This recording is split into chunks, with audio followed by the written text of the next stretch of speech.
교회에서 이제 교인들을 만나다 보면요, 저희 목사님들이 가장 많이 만나는 교인 중에 한 부류가 바로 질병을 가진 교인들입니다. 사람이 인생을 살면서 질병을 만나지 않을 수 없습니다. 질병은 오게 돼 있고 우리의 몸은 날로 날로 약해져 갑니다. 질병은 언젠가 찾아오죠.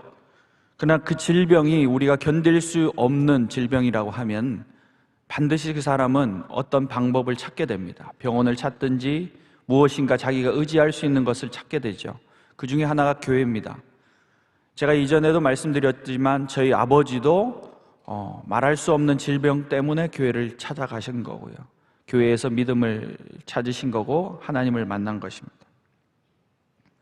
그래서 교인들이, 특히 중병에 걸린 교인들은 기도받기를 참 소망합니다.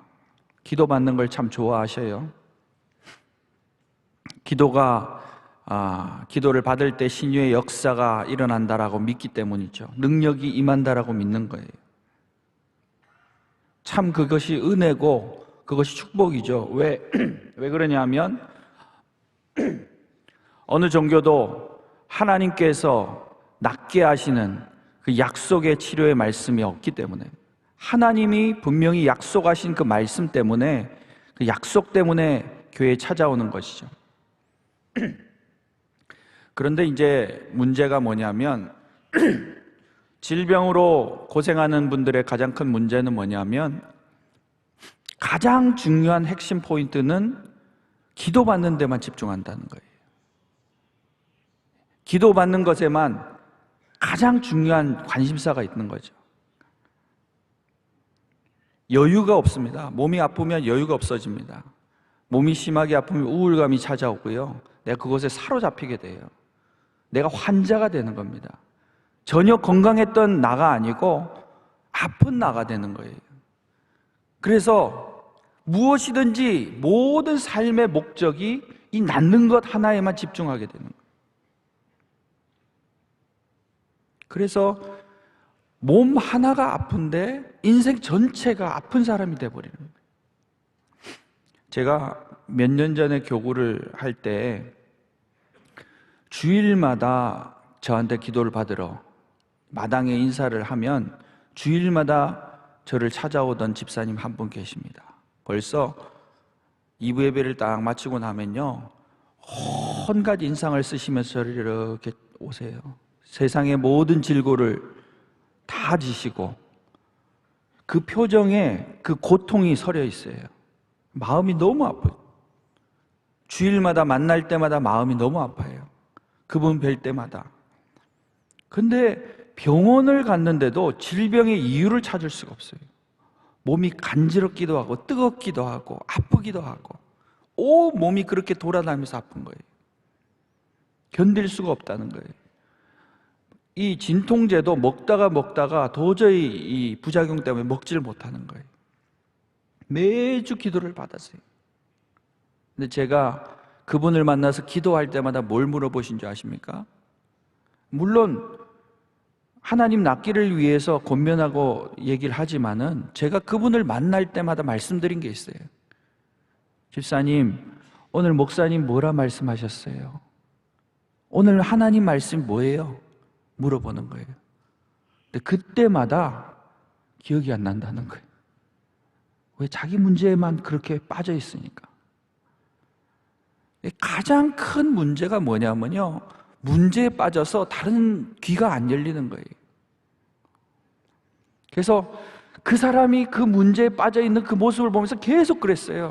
집사님, 하나님 말씀 들어야 됩니다. 제가 그분하고 1년 동안 기도를 하면서 알게 된 사실은요, 그분의 질병이 육체의 질병이 아니라 마음의 질병인 거예요. 남편을 용서하지 못해서, 집 나간 남편을 용서하지 못해서, 자기에게 폭력을 했던 남편을 용서하지 못해서 평생을 그렇게 살다가 이 질병에 걸린 거예요. 그래서 제가 집사님한테 말씀드렸어요. 하나님이 병 주신 거는요, 육체의 질병 나으라고 주신 게 아니라 마음의 질병을 나으라고 주신 거예요. 영혼의 질병을 나으라고 주신 거예요. 그래서 저도 지금도요, 교구에 입원한 자들, 수술한 자들한테 기도할 때요, 항상 그래요. 하나님, 우리 집사님, 권사님 병 낫는 기간에 병만 낫지 말고 영혼도 낫게 해주십시오. 하나님이 우리에게 주신 이 쓴물은요, 우리의 영혼과 마음을 고치기 위함이에요. 저희 아버지도 그렇게 중병에서 낫고 나서 교회 새벽마다 그렇게 교회에서 기도하고 너무 열심히, 너무 뜨겁게 믿었어요. 문제는 너무 뜨겁게 믿으니까 그 교회에서 믿는 믿음이 성에 안 차는 거예요. 그래가지고 낮에 점심을 한 10분, 20분만 먹고 기도 받으러 가시는 거예요. 그래서 저희 그 부산에서, 제가 고향인데 부산에 있는 이 남포동이라는 동네가 있습니다. 시내인데요, 그 시내에 허름한 상가 2층에 권사님이 기도원을 하시는 거예요. 영하다 온갖 질병에 걸린 분들이 다 찾아오는 거예요. 신유의 은사 있는 권사님이라 하시는 거예요. 제가 거기 몇 번을 끌려다녔어요. 배만 아프다고 그러면 너 나와. 그리고는 데리고 그 권사님한테 찾아가는 거예요. 근데 그 권사님 진짜 용하세요. 기도를 받으면 나아요. 왜 낫냐? 몸을 그렇게 때려요. 그걸 안찰기도라고 그러거든요. 너무 때리니까 그 때리는 것 때문에 배가 안 아파. 때리는 게 더 아파가지고. 그래서 제가 거기에 계속 끌려다니면서도 늘 생각한 게 있어요. 이렇게 신유의 은사가 있는 권사님인데 왜 이 많은 분들이 아직도 병이 안 나고 계속 찾아오시는 걸까? 한 번에 나아야 될 텐데. 신유의 은사라고 하는 것, 특별한 분들이 있는 것 존재하죠. 찬양의 은사가 있는 분 존재합니다. 그러나 은사가 있는 분만 병을 고치는 것이 아니에요. 하나님 우리에게 신유의 은혜를 주셨어요. 고치도록 하셨단 말이에요. 그래서 특별한 은사가 있는 분도 능력 있게 행하지만은 하나님은 우리 모두에게, 하나님께 기도하면 하나님이 고쳐주신다는 그 믿음과 은혜와 기적을 주셨단 말이에요. 그걸 믿고 나와야죠.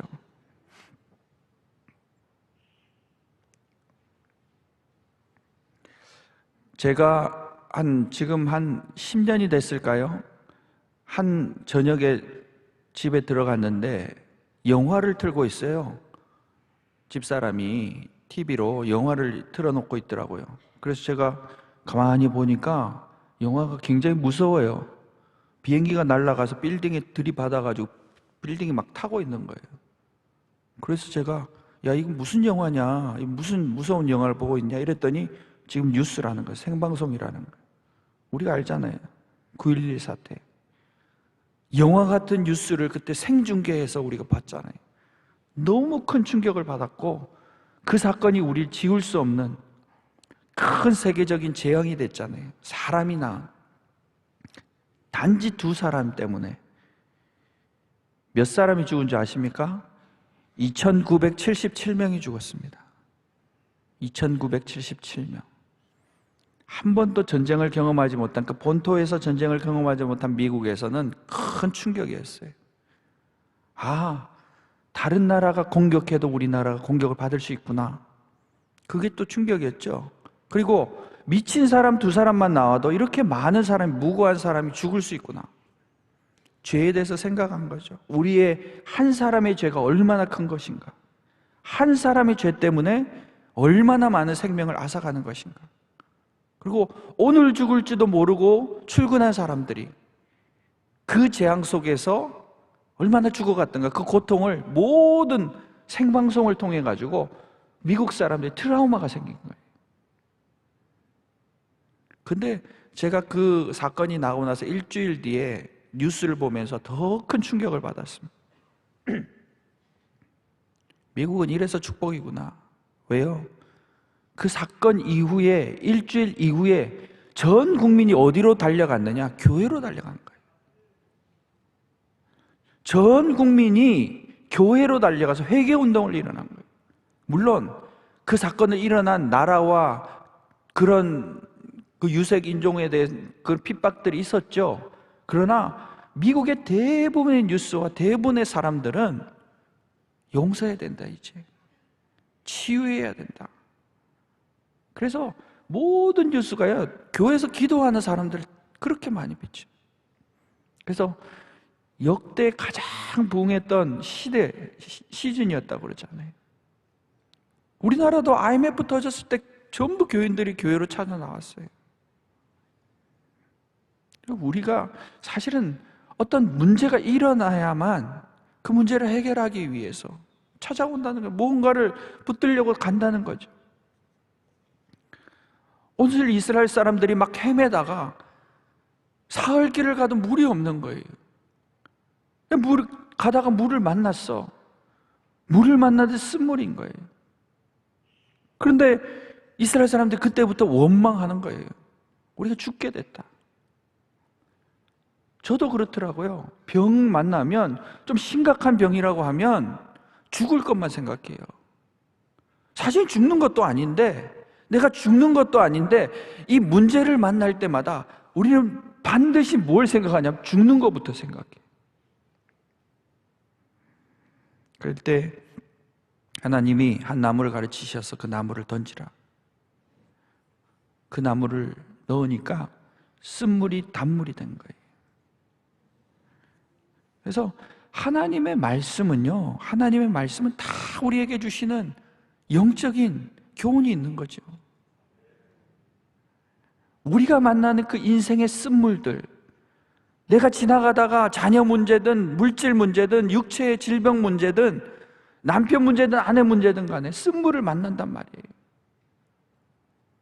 그 쓴물을 만날 때 어떻게 고칠 거예요? 어떻게 해결할 거예요? 어떻게 낫게 될 거예요? 말씀을 들어야 된단 말이에요. 하나님의 명령, 하나님의 말씀이 내 속에 임해야 되는 거예요. 그때부터 치료가 시작되죠. 근데 원망하죠. 불안하죠. 저도 병에 걸려보니까 자기와 나 스스로와 대화를 그렇게 많이 합니다. 내가 습관이 좀 안 좋았나? 내가 나쁜 걸 너무 많이 먹었나? 내가 운동을 안 했나? 내가 살이 너무 많이 쪘나? 수많은 자기 자책, 원망, 또 나 스스로 대화, 이런 것들을 하게 되죠. 근데 가장 중요한 건 하나님의 말씀이 떨어져야 돼. 하나님 말씀이 떨어져야 내 속에서 하나님이 함께 계시구나, 그 믿음이 생기기 시작하는 거예요. 우리는 결코 나 혼자서 이 문제를 해결할 수 없어요. 여러분이 쓴물을 만나면요, 여러분이 해결할 수 있는 문제가 아니에요. 근데 중요한 건 오늘 이 마라의 사건은요, 내 병을 고치는 문제가 아니에요. 땅을 고치는 문제예요. 우리가 하나님 앞에 이 자리에 나와서 기도하는 거예요, 내 문제를 해결한 것뿐만 아니에요. 우리 가정의 쓴물을 해결하는 거예요. 우리 인생의 쓴물, 우리 나라의 쓴물, 그걸 우리가 책임지라고 이곳에 모이게 하신 거예요. 이 시대 지나면 이 젊은이들이 어디에 모였습니까? 이태원에 모였어요. 아이들은 젊은 파티에 모여 있어요. 지금 우리처럼 이렇게 무엇인가 하나님 부르셔서 모인 자리에 모이지 않아요. 이제 젊은 세대는 계속 욕망으로 가는 거예요. 계속 물질로 가는 거예요. 세상으로 가는 거예요. 해결 방법이 없어서 아이들이 헤매고 있어요. 우리가 어렸을 때, 젊었을 때, 제가 어린 시절에는 항상 기도회가 뭐냐? 구국기도회예요. 구국기도회. 신유기도회예요. 무엇인가 하나님 맡기신 목적이 있다는 거예요. 내가 질병을 얻는 것도, 이걸 통해서 하나님 뭔가 치료하시려고 합니다. 결국 하나님 목적이 뭐예요? 질병을 주신 게 목적이 아니에요. 치료하시려고 하는 것이 하나님의 목적인 줄로 믿습니다. 치료하시기 위해서예요. 치료하시기 위해서. 하나님이 나를 치료하시기 위해서 이걸 주셨다는 거예요. 근데 질병만 치료해서는 안 되죠. 내 마음과 영혼을 치료해야 되고, 이 쓴물을 치료해야 되는 거예요. 우리 가정에 있는 이 쓴물을 치료하라고 주신 거예요. 아이고, 나는 어떻게 이런 집에 태어났나? 나는 어떻게 해서 이런 일을 만났나?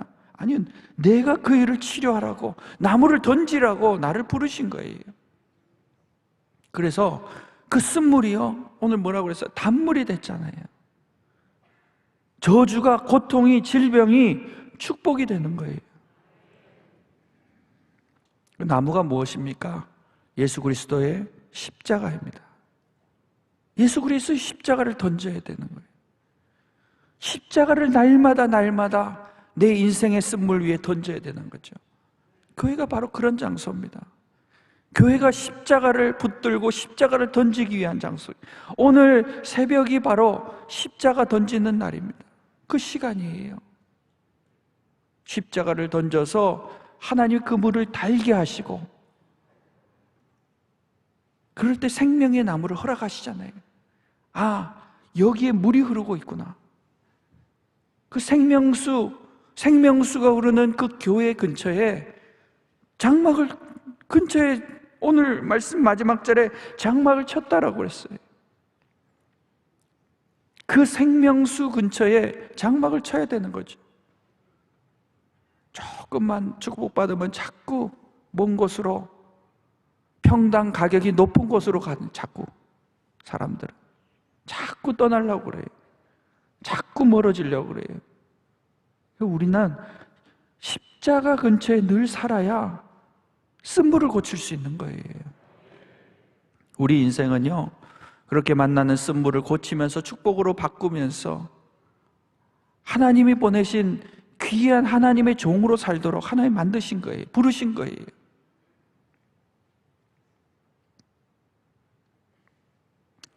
그래서 하나님께서 우리에게 주신 그 사명들을 지키기 위해서 이 자리에 나와 있고, 하나님의 나무의 십자가를 오늘 붙들라고, 오늘 내 쓴물 위에 던지라고, 내 입술을 기도하는 그 순간에 그리스도의 거룩한 보혈의 능력의 십자가가 쓴물 위에 던져져서 놀라운 기적과 역사가 일어나게 되는 것이에요.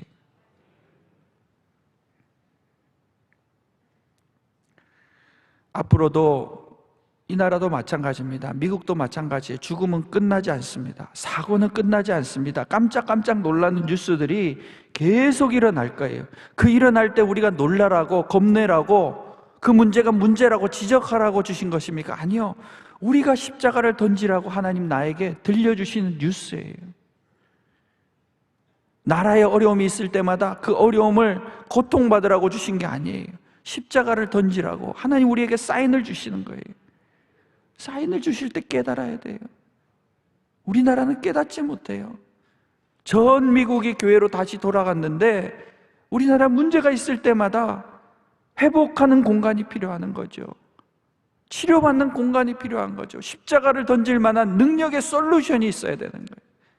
사람한테 솔루션을 자꾸 누구 잘못이다 사람한테 솔루션을 구하면 안 되는 거예요. 영원히 복수는 끝나지 않아요. 영원히 상처는 끝나지 않아요. 사람한테 구하면, 사람한테 용서받으면 상처가 나을 것 같아요. 사람들은 원한을 갖고 살아요. 저 사람이 나를 해코지했기 때문에 난 용서하지 못한다. 그렇게 원한을 갚잖아요. 그 사람 때문에 내가 거기에 붙잡혀 사는 거예요. 내가 암에 걸렸다. 저희 아버지가 그랬어요. 암에 걸렸다. 암에 걸린 것 때문에 영원히 붙들려 사는 거예요. 거기서 해방되셔야죠. 하나님 낫게 하셨는데 단물로 사셔야죠. 하나님의 치료를 받은 기적의 사람으로, 능력의 사람으로 사셔야죠. 쓴물에 집중하지 마세요. 하나님 우리에게 그리스도의 십자가를 주셨어요. 그 십자가 있는 공간이 이곳이에요. 새벽마다 나올 수 있는 교회가 있는 거예요. 기도할 수 있는 자리가 있어요. 하나님 들을 수 있는 말씀이 있어요. 능력 있는 사건이 매주 일어나요. 그 주인공이 되셔야 돼요. 그래서 오늘도 말하라고 하는 우리 인생의 쓴물 속에, 그래 쓴물이 왔구나, 내가 너에게 십자가를 던지마, 그렇게 능력을 가지고 용기를 가지시고 오늘 이 새벽 거룩한 십자가를 붙들고 주님의 거룩한 십자가로 말미암아 마라의 쓴물이 단물이 되는 놀라운 축복의 역사가 있게 될 줄로 믿습니다.